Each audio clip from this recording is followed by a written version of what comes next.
안녕하십니까. 반갑습니다. 네, 잘 쉬셨나요? 네, 네, 제목은 좀 딱딱하지만 저의 경험을 바탕으로 제가 그동안 고민해왔던 기술과 예술에 대해 관계에 대해서 한번 생각을 해보겠습니다. 저는 한 15년 정도 됐습니다. 미디어 아티스트로 활동하고 있습니다. 그 중에 미디어와 아트를 가지고 하기 때문에 늘 기술과 예술의 그 둘 사이에서 굉장한 고민을 하게 됩니다. 그래서 새로운 기술이 나오면 그걸 어떻게 하면 예술로 만들까 고민을 하고 있는데, 가장 안 좋은 점이라고 한다면 어느 순간부터 제가 작업을 하지 않고 있었습니다. 왜 작업하지 않고 있지? 항상 사고는 하고 생각을 하는데, 이유를 봤더니 새로운 프로그램을 기다리고 있었던 것입니다.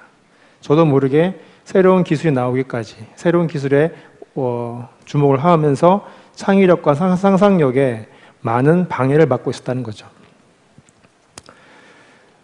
그래서 테크놀로지와 아트는 어떻게 보면은 두 개가 달라 보이지만 과거에는 하나였습니다.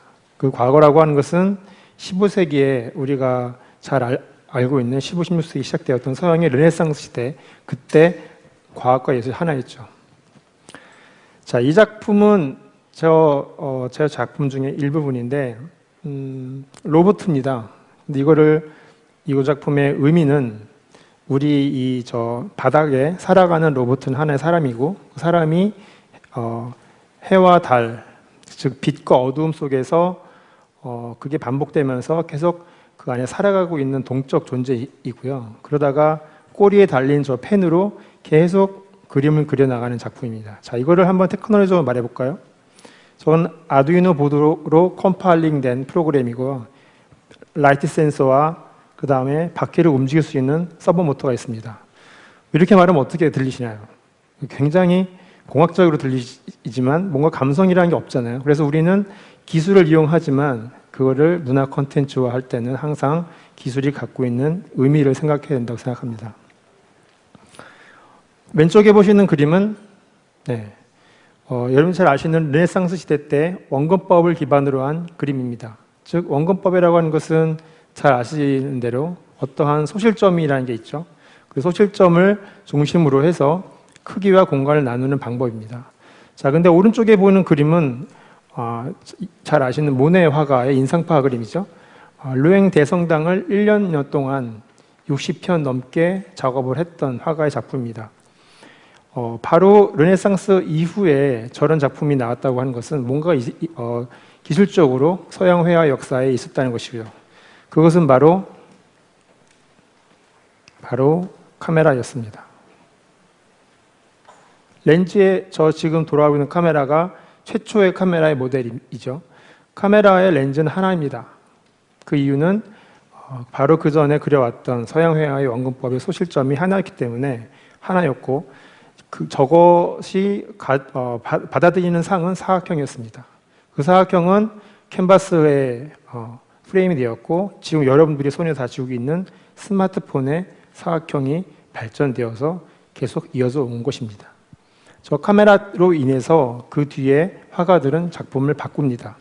근데 아까처럼 테크놀로지가 왔으니까 카메라를 이용해서 작품을 할 거라고 생각하지만, 놀랍게도 그 당시에 서양 화가들은 카메라를 피해서 다른 것을 보기 시작했습니다. 그것은 바로 시선이었던 거죠.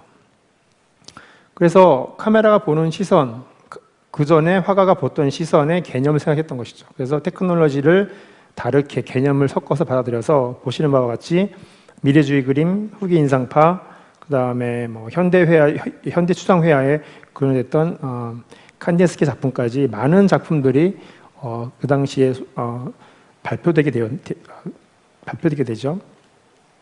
결국에는 기술이 상상력을 제한하는 것이 아니라 오히려 기술을 다르게 쓰므로 해서 예술의 창조의 원동력으로 썼다는 증거죠. 그래서 두 개의 속성을 비교해 보시면, 기술은 과학에 기반을 두기 때문에 항상 논리적 근거를 찾아요. 정답이 아니면 실패라고 생각하고 다시 정답을 찾죠. 하지만 예술은 정답이 아닌 오류를 답으로 생각합니다. 즉 오류에서 근거를 찾기 시작하죠. 그러니까 두 개가 삼각화처럼 보일 수 있습니다. 이거를 간단하게 도표로 하면 이렇게 나오죠. 저는 물론 이제 고등학교 때 이과를 나왔지만 불행히도 예체능의 그 전공을 갖고 이과를 들어갔습니다. 다 아시겠지만 일주일 내내 수학을 했거든요. 이 미술하는 사람이 수학을 한다는 것은 굉장한 불일치를 극복해야 되는 과정입니다. 그래서 토요일 날은 거의 정신이 없었는데 하지만 지금에 와서 저도 미술대학을 나왔기 때문에 지금에 와서 그때 배웠던 수학과 모든 과학적인 것들이 필요 없다고 생각했지만 저의 예술적 창조력을 만들어내는 하나의 근간이 되더라고요. 그래서 지금 빨강색과 이 블루톤의 이 두 가지 보색이 서로 반대되어 있지만 중간에 합쳐진 이 부분은 굉장히 마술과 같은 부분이어서 언제나 바뀔 수 있습니다. 그래서 두 개의 보색이 합쳐졌지만 더해져서 하나의 더 큰, 더 밝은 빛이 나오는 것이 이제 제가 예술과 기술을 생각하는 관계라고 보시면 되겠습니다. 자, 그렇다면 이 기술을 가지고 예술을 만들었을 때 그게 하나의 작품으로 나오는 것이 아니라 우리가 늘 사용할 수 있는 하나의 문화 콘텐츠가 될 수 있다는 거 굉장히 중요한 지점이고 제가 오늘 강연해 드릴 거의 핵심이라고 보시면 되겠습니다. 저는 이것을 세 가지로 잡았습니다. 첫 번째는 인터미디어라고 하는 것입니다. 여러분들이 좀 전문 용어라서 어려울 수 있지만 서로 상호적인 침투를 하는 것입니다. 서로 스며드는 것이죠. 그래서 기술과 예술을 두 개를 더하는 것, 빼는 것, 그런 단순한 더하기, 곱하기의 물질적인 더하기, 그게 아니라 제가 강조하고 싶은 것은 두 개를 섞는 것입니다. 아까 융합이라는 말도 쓰고 자연스럽게 전주라는 도시가 전통과 현대 기술이 어우러졌다고 하는 표현을 썼는데 그게 바로 이제 어떻게 보면은 상호 침투가 이루어지기 때문이죠. 간단하게 예를 들면 왼쪽 같은 경우에는 자, 불에 타기 쉬운 통나무를 자릅니다. 잘라서 조각을 내면 물리적으로는 분해가 되지만 통나무는 그대로 통나무 남아 있습니다. 하지만 이게 공기와 만나서 산화가 되면 불이 붙으면 밑에 재가 남죠. 그 재는 곧 기술과 예술이 상호 침투해서 만들어낸 융합의 결과인 거죠. 그래서 우리가 보통 융합을 동서양의 만남이라는 말로 많이 써서 동양의 음악과 서양 음악을 섞습니다. 근데 그게 섞는 게 어떤 개념을 섞는 것이 아니라 그냥 스코어를 이렇게 나열해줘. 두 개를 똑같이 나열해주고 동양 악기로 서양을 연주해주고 그래서 단순하게 개체끼리의 결합이 아닌 두 개의 속성을 변화시켜야 된다라는 게 하나의 융합의 인터미디어의 개념인 거고요. 두 번째는 그것이 결과물이 대중적이어야 되고 널리 보급되어야 됩니다. 그래야만 문화 콘텐츠로서 가치가 있습니다. 세 가지 또 속성을 알려드리면 첫 번째는 저렴해야 된다. 싸야 된다는 거죠. 물론 여러분들 갖고 있는 휴대폰은 비싸도 합니다. 이건 참 왜 그런지 모르겠지만 어쨌든 보급하려면 할부라서 그런 수도 있습니다. 그리고 이제 어머니가 내려주시니까 그런 것도 있고 어쨌든 보급화된다는 것은 값이 싸야 되고요. 두 번째는 쉬워야 된다. 내가 이거를 다루는 툴로서 쉬운 기술로 전환해야 된다. 세 번째는 보급률이 높아, 즉 누구나 쓸 수 있는 퍼플러한 인기가 있는 작품 존재가 돼야 된다는 거죠. 역사적으로 그런 것을 이룬 것이 있습니다. 구텐베르의 활자도 있고요. 우리 이미 고려시대 때 서양보다 앞서서 활자 기술을 발명했죠. 그래서 그 활자로 인해서 지식이라는 것이 널리 퍼졌어요. 복제되면서. 그래서 그 지식과 권력을 갖고 있는 주체가 사라지면서 모든 사람에게 지식이 나눠진 거죠. 그래서 서구 민주주의의 토대가 된 거 다 아시죠? 그 다음에 비디오 카메라. 굉장히 비싸 보이고 하지만 지금 굉장히 작게 캠코더를 만들어져서 소화됐죠. 과거에는 영화 카메라가 있었는데 영화 카메라는 전문가만 찍었던 거에 비해서 비디오는 일반 사람들이 찍게 되었고요. 지금은 캠코더라는 이름으로 굉장히 작게 나왔고 혹은 스마트폰에 카메라가 들어가 있죠. 그래서 카메라를 가지고 여러분들이 SNS에 사진을 올리고 영상을 방송하는 것들이 가능하게 된 것입니다. 더욱더 그걸 촉진시킨 것은 바로 컴퓨터입니다. 제2차 산업혁명이라고 불리우는 이 컴퓨터는 이걸로 인해서 네트워크망이 생겼죠. 그리고 처음에는 컴퓨터는 굉장히 큰 고철덩어리였습니다. 그게 오히려 어떻게 보면 그 전산에 가까운 계산하는 기계였고 전쟁에 쓰이는 하나의 측정 도구였다면 그것을 퍼스널 컴퓨터라는 이름으로 PC라는 이름으로 가정의 각 가정마다 다 보급이었다는 것이죠. 그러므로 해서 지금 여러분들이 새롭게 누리고 있는 환경은 무엇인가요? SNS라고 하는 환경이죠. 그래서 이런 것들이 기술이 어떻게 보면은 문화가 되었다는 것을 증명할 수 있습니다. 세 번째는 가장 중요한 지속 가능성입니다. 자, 이것은 어떻게 보면 단발적으로 그냥 유행에 따라서 나타나다 사라진 것이 아니라 널리 사용되어지면서 계승되어진다 생각을 해요. 이게 바로 이제 우리가 전통 문화에 계속 우리가 그 전통 문화를 가지고 있어야 될 속성 중에 하나입니다. 그래서 과거에는 옛날 거라고 생각을 해서 그냥 그거를 원형을 받아들였다면 지금은 어떻습니까? 지속 가능할 수 있도록 변형을 시키죠. 그 변형의 위치는 바로 우리가 살고 있는 이 지점이죠. 그래서 미래에는 2016년에 한국은 이러이러한 게 전통이었다라고 하는 게 나오게 되는 것이죠. 그래서 지금 여러분들이 지금 누리고 있는 모든 문화들이 사실은 전통의 원형입니다. 그래서 저는 우리에게 진짜 필요한 기술과 융합의 모습, 기술과 예술이 융합된 모습이 무엇일까 고민했어요. 서양은 이렇게 많은 역사적 단계를 거치면서 왔거든요. 하지만 한국은 물론 이따가도 얘기하겠지만 조선시대의 과학기술의 어떤 비약적인 발전 이후에 임진왜란이 있었고요. 임진왜란 후에 또다시 일어났던 어떤 그 새로운 과학의 힘, 과학기술의 힘들이 어떻게 보면 그 일본에 의한 근대화로 인해서 사실은 유명무실하게 된 것이 있죠. 그러다가 지금은 어떻게 보면 서구화된 과학기술로만 우리는 살아가고 있습니다. 그 사이에서 열심히 전통적인 것을 갖고 끄집어 올려내고 있습니다. 하지만 그게 섞일 수도 있지만 안 섞일 수도 있어요. 그래서 우리는 항상 그 어떤 지점, 과거의 지점에 다시 돌아가서 그 시대의 문화를 읽을 수 있는 해독이 필요해요. 자, 10년 전에 어떠한 미술관에서 저한테 전시제에 왔습니다. 리메이크 코리아라고 하는 전시를 할 건데 조선시대 과거의 어떤 그 매티리얼을 가지고 현대적으로 재해석해봐라 라는 게 미션이었어요. 그래서 저에게 정해진 미션은 조선시대 병풍도 중에 하나인 평생도를 가지고 작업을 하는 거였습니다. 자, 평생도는 지금 김홍도가 그린 작품을 갖고 왔는데 말 그대로 그 조선시대에 사람이 태어나서 돌잡이를 하고 돌잡이를 통해서 얘가 어떤 직업을 가질지 추측을 하고 그 다음에 열심히 학문을 닦아서 과거 급제하죠. 즉 이거는 이제 사대부에게만 주어진 내용이었습니다.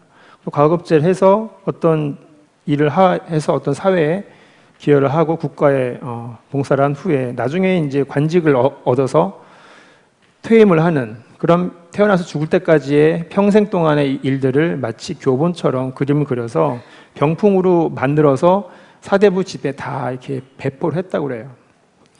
자, 그래서 이게 현대에 지금 어떻게 바뀌었을까 생각해 보니 돌잡이는 지금의 우리의 직업관, 이 아이는 신용카드를 집었으니까 경제인이 될 거야. 연필을 집었으니까 학자가 될 거야 라고 하는 직업관이 이미 생기고요. 직업에 대한 부모들의 요구에 의해서 학원을 다니죠. 그리고 취업을 위해서 열심히 취준생의 과정을 거칩니다. 그래서 각각의 그림마다 잔들되는 것이 아니라 굉장히 잘 맞아떨어진 사회 현실 모습을 봤습니다. 그래서 그거를 큐브 안에 넣었어요. 그래서 지금 보시는 영상에는 3D로 되어 있는 큐브에 옛날 평생도의 모습이 들어가 있고요. 관객이 저 앞에 눈높이를 맞춥니다. 딱 쓰면 눈높이를 맞추면 각각의 평생도의 과정에 해당되는 현대인의 모습들이 나옵니다. 다시 눈높이를 피해서 옆으로 비끼면 다시 옛날 평생도가 나오는 것이죠. 그래가지고 제목은 컨버전트 큐브라고 하는 제목을 썼습니다. 여기서 제가 느낀 점은 과거의 것이 현대에 그대로 우리는 변형이 되어 있지만 큰 틀은 그대로 가고 있구나라는 걸 느꼈고 또 한 가지는 뭔가 창의적 예술 작업을 할 때 이런 지금 저는 테크놀로지를 쓴 부분 중에 하나이거든요. 왜냐하면 저는 센서가 있고 컴퓨터로 이루어지는 기술이기 때문에 어쨌든 테크놀로지잖아요. 그거를 과거에 전통코를 했을 때 그 기술의 개념을 가지고 전통에 대입을 하다 보면 뭔가 새로운 게 나올 수 있겠구나라는 힌트를 좀 얻었습니다.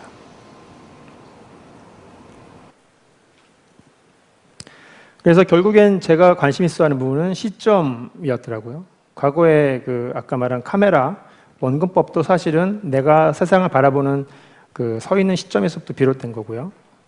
그 다음에 그게 어떻게 보면 개념이 들어가면 관점이 됩니다.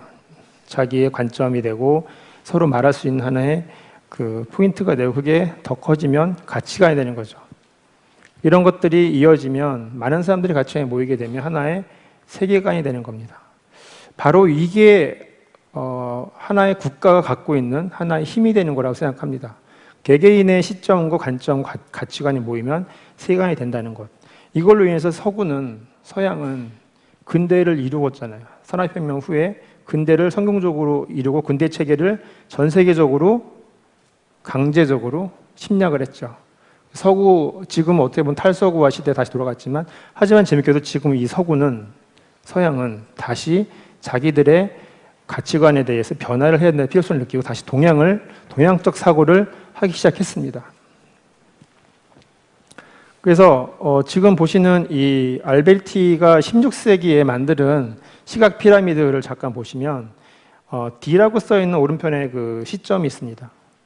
이 시점은 이제 사람이 서 있는 그 자리입니다. 아까 말한 저 시점, 위치죠.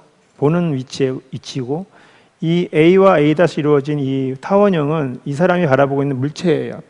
대상이죠. 그래서 우리가 전통을 바라보고 새롭게 우리한테 다가온 어떤 물질을 바라보고 풍경을 바라보는 거라고 생각하시면 되겠습니다. 그 사이에 이 횡단면을 놓으면 똑같은 복사본이 생긴다는 거죠. 이게 바로 이제 서양에서 원근법을 토대로 한 시각 피라미드 이론이었습니다. 요거를 가지고 아까 보셨던 그림을 그리고 뭐 근대 체계에서는 원근법을 만들어서 하나의 권력 구조화 시키는 것과 동일시 시키고 그 다음에 사진의 카메라를 하나를 만들고 영화까지 되면서 지금의 우리 세상을 바라보는 이 구조와 거의 유사하게 된다는 거죠. 하지만 차이점이 있습니다.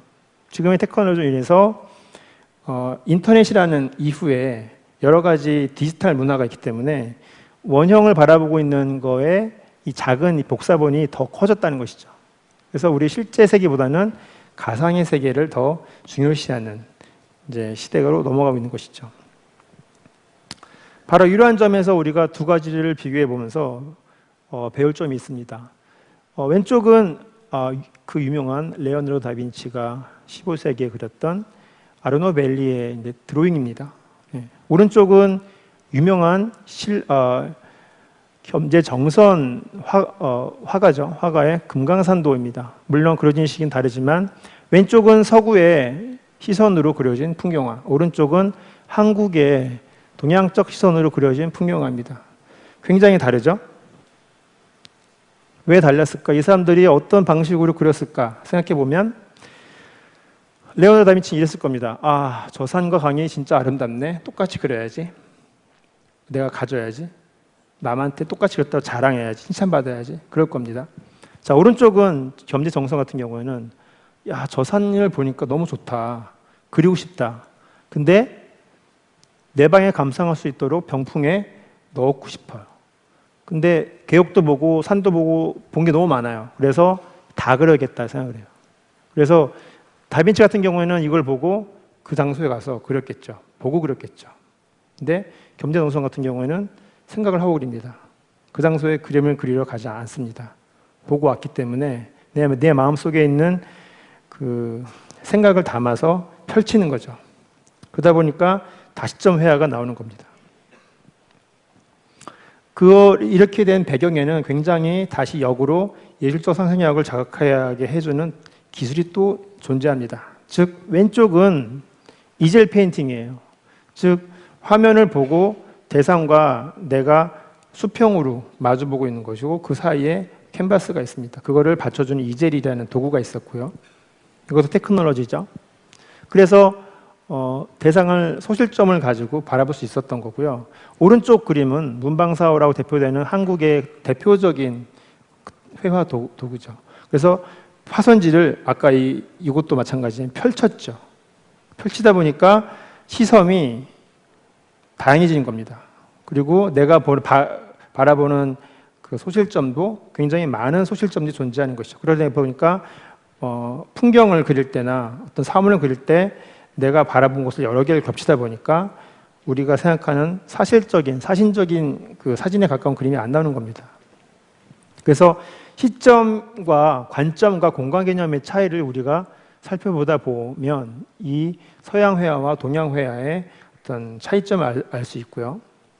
그래서 저는 궁극적으로는 지금 테크놀로지로 유행되고 있는 VR이라는 가상현실의 테크놀로지의 구도가 우리가 조선시대 때 그 문인화가들이 많이 그렸던 사유하는 그림, 둘러볼 수 있는 그림, 병풍회화와 닮았다고 생각했습니다. 그래서 왜 오른쪽은 VR 요즘에 많이 유행하죠. 많은 사람들이 찍는 거 360도 돌아서 모든 사람들 한 화면에 모아놓을 수 있고요. 이것도 마찬가지로 사진은 아니지만 여러 가지 왕의 행차하는 장면들을 각각 시점마다 다르게 해서 한 곳에 모아놨습니다. 즉 와이드한 여러 가지 화면들을 동시에 볼 수 있다는 것이 어떻게 보면 서구에서는 존재하지 않았던 소실점을 망가뜨리는 테크놀로지로서 역설적으로 우리한테 맞아지는 거죠. 그래서 저는 이거를 작품에 대입하기로 계획을 했고요. 결과적으로는 1년 전에 조선 일렉트로닉스라고 하는 작품을 기획하게 됐습니다. 그래서 병풍의 큰 그림을 VR 화면에 담았습니다. 하지만 VR의 그 특징은 그 각각의 독립된 레이어가 있어야 되고요. 그걸 3D 화면으로 거리를 두면서 3D 공간 안에서 재현을 해야만 360도를 볼 수 있습니다. 하지만 그림은 어떤가요? 이미 다 그려져 완성되어져 있는 것 때문에 그걸 분리를 해야 되거든요. 그래서 떼어냈을 때 그것은 역시 평면이기 때문에 그림이라는 속성이 있더라고요. 그래서 저에게 그 공간의 문제가 해결되지 않으면 굉장히 어려웠던 시기였습니다. 그래서 물론 의도는 서구의 과학문화와 한국의 전통문화를 한번 더해봤다.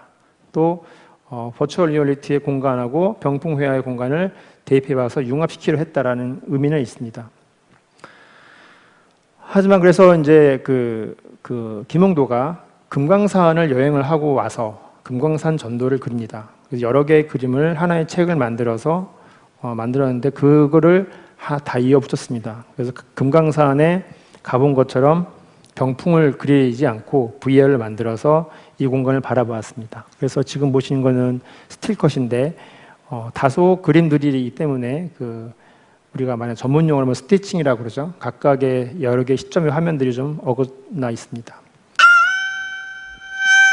그러니까 지금 보시는 거는 그 화면을 제가 직접 VR 끼고 바라보고 있고요. 그 바라보고 있는 거를 실제로 녹화를 한 장면입니다.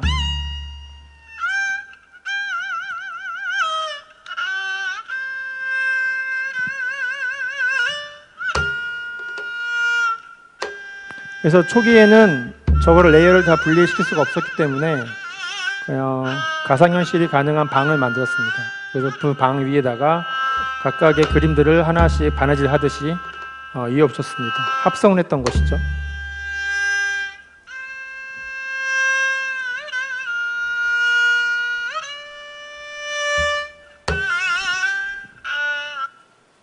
네. 그러다 보니까 저에게 닥쳐진 한계점은 무엇이냐면 과연 동양화를 특히 한국의 조선회화의 실경산수화를 우리가 다르게 보는 방식이었다는 게 만족하지만 그거에 대한 공간감이 좀 부족했습니다. 그래서 따로 공간을 3D를 만들어서 설정을 해놓고 그 위에 우리의 전통 회화를 그림을 담을 그릇을 담자. 그래서 달이라는 거를 선택했습니다. 다른 컨셉은 보통 우리가 VR 게임은 굉장히 정신없고 뭔가 이렇게 어딘가를 가야 되고 뭔가를 득템을 해야 되고 점수를 올리기 위해서 막 굉장히 뛰어다니죠. 저는 그 게임의 플랫폼을 따오면서 다 삭제해버렸습니다. 그 게임성 요소들을. 그리고 빈 공간만 만들어서 동양화의 고즈넉한 분위기에 맞는 모델링을 했습니다. 그리고 그 안에 달이라고 하는 그 한국의 어떤 소재를 넣어서 이 안에 들어가면 관객이 그림을 감상할 수 있는 구도를 만들어 보았습니다. 그래서 올 초에 3월 달에 동대문 디지털 플라자에서 실제로 달 모델링을 한 그 입시작품을 설치를 했고요. 관객들은 이 앞에 와서 고글을 끼면 이 달이 놓여져 있는 하나의 가상 풍경을 감상할 수 있습니다. 자세한 건 제가 한번 고글을 껴보고 한번 시연을 해보겠습니다.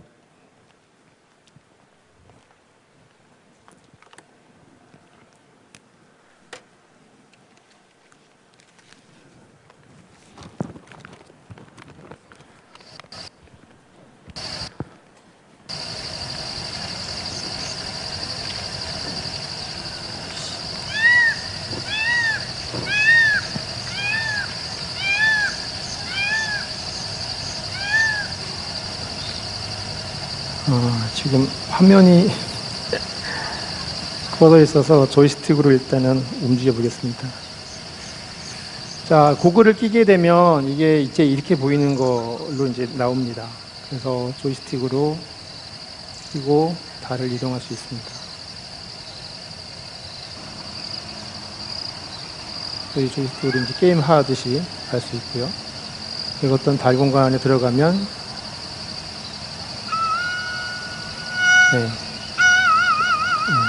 이 지금 구글이 지금 연결이 불안해가지고 안 되는데 저 위에를 볼 수 있는 그림이 나옵니다. 신윤복의 그 월화정인도라고 하는 작품이죠. 그리고 나와서 다시 한번 다른 달로 한번 이동해 보겠습니다. 그래서 사운드는 약간 게임성 요소를 넣어서 이 달 안에 들어갔을 때만 소리가 느끼게 해주게끔 작업했습니다.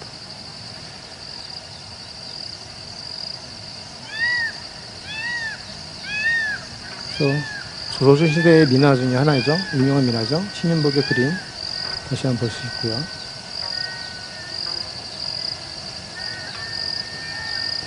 또 한 가지는 우리가 게임 플랫폼을 사용했기 때문에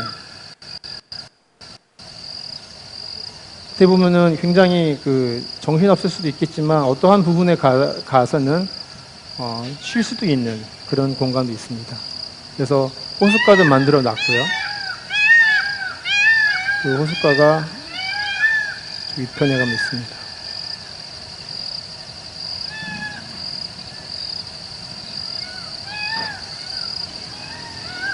높은 곳에 있는 달도 있고요.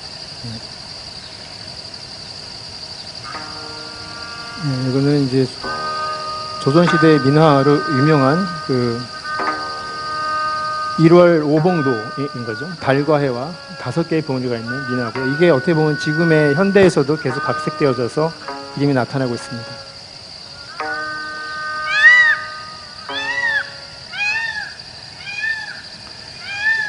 그래서 이 마지막에는 이제 사람들이 이상하게 낭떠러지를 좋아하시더라고요.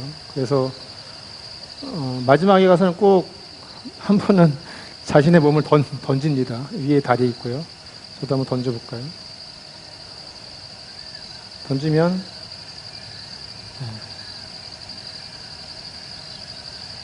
투명한 유리로 막아놨습니다. 가끔 낭떠러지에 들어가서 못 나오신 분도 계세요. 그래서 그분들은 이렇게 들어가면 낭떠러지 들어가면 위로 못 올라갑니다. 그래서 동양화에서 보는 이걸로 일단 시연을 마칠게요. 그러니까 제가 만든 공간들은 대부분 사유화의 공간이 중요했기 때문에 여러 가지 게임성 요소를 다 삭제한 상태였습니다. 빈 공간만 만들었고요. 또 한 가지 재미난 점이 있었지만 이제 뭔가 안 좋은 점들은 과연 이 공간이 우리 그림의 공간인가라고 했을 때는 아직도 많은 문제점이 있었습니다. 그래서 다음 프로젝트로는 한옥을 테마로 해서 한옥의 방들이 굉장히 여러 개 있는 방들이 공간화되어 있지 않습니까? 그거를 VR을 끼고 관객이 내비게이션 할 수 있는 구조를 만들어 놓고 그 안에서 우리 전통 회화 혹은 전통 문화의 어떤 여러 가지 아이템들을 돌출시키는 방식으로 지금 고민해 보고 있습니다. 그래서 과거에도 얘기했지만 항상 서구의 거에 익숙해져 있는 우리에게 과연 우리나라는 자생된 과학기술과 문화가 존재하지 않는 것일까? 그게 가장 의문점이 있었습니다. 그래서 저는 또 한 가지는 15세기 세종시대의 과학문화가 저 미디어 아티스트로서 과학기술을 가지고 예술을 만드는 사람으로서 굉장히 중요한 지점이라고 생각했습니다. 그래서 15세기 세종시대 과학은 역사를 공부하시면 알겠지만 중세시대 때는 서구과학이 거의 제로였거든요. 오히려 이슬람의 과학이 발달했고요. 그게 이제 고려시대 때 우리나라에 실크로드 통해 들어왔다고 기록이 되어 있고요. 조선 초기에 그거를 꽃을 피우게 됩니다. 그래서 근대과학 사이에 이제 어쨌든 서구의 근대과학이 시작된 시기가 16세기니까 그 사이에 역사적 공백을 메꾼 게 바로 15세기 세종시대 과학이라고 보고 있고요. 진정한 융합이 이루어졌다고 생각합니다. 글씨가 그러니까 말씀드리면 한 가지 문헌을 말씀드리면 83년도에 일본에서 나온 과학사 기술사전을 인용하면 1400에서 1450년대까지 불과 50년밖에 안 됐습니다. 이 사이에 한국에서 29건, 중국에서는 5건, 일본에서는 0건이 어떤 과학적 업적으로 기록되어 있습니다. 그래서 결과적으로는 기술과 예술 이 두 가지는 상충되어 있지만 어쨌든 만나야 되고요. 그 만나는 과정이 아까 말한 서로 인터미디어적인 상호 침투를 이루고 그리고 다음에 좀 대중적으로 많이 알려지는 보급이 되고 또 한 가지는 그러면서 지속 가능성이 있다면 그게 과연 우리에게 새로운 문화로서 가능하다는 것이죠. 그래서 충돌을 이루어내면서 서로 만나는 과정이 필요하고요. 역시나 기술은 과학이기 때문에 바로 전에 있었던 연구 과제를 극복을 하려고 하는 단점을 극복을 하려고 앞으로 나아가려고 하고 있는 성향을 갖고 있고요. 예술은 역시나 앞에 보이지 않지만 가설로서 만들어진 미래 상상력을 제공합니다. 그래서 기술이 앞으로 나갈 때 안 보이면 예술이 프레시를 앞으로 켜줘서 또 인사이트를 영감을 주는 거죠. 그 다음에 기술의 힘을 얻어서 예술은 그걸 또 표현해주는 그런 상호 보완적인 관계가 이상적이라고 생각합니다. 그래서 저는 조선시대의 과학기술이 어떻게 보면 시대를 초월하는 원초적 기술이라고 생각합니다. 그건 고려시대 때부터 계속 지속된 것이고 서구에게 융합되어진 유일의 어떤 존재였기 때문인 거죠. 다만 지금의 우리 과학기술로서는 해답이 마치 없는 것처럼 보이고 뭔가 안 맞는 것처럼 당연히 보이기 때문입니다. 그래서 그걸 오히려 원초적 기술을 생각하고 그거를 문화 콘텐츠화 시키는 예술가로서 노력했을 때 과연 이게 이제 우리의 삶의 미래 환경에 영향을 줄 수 있는 무형자산이다라고 이제 생각하는 것이죠. 결국 이거에 우리가 나타날 수 있는 문화 콘텐츠의 가능성이다라고 생각합니다. 자, 이것을 마지막으로 저의 발표를 마치겠습니다. 감사합니다.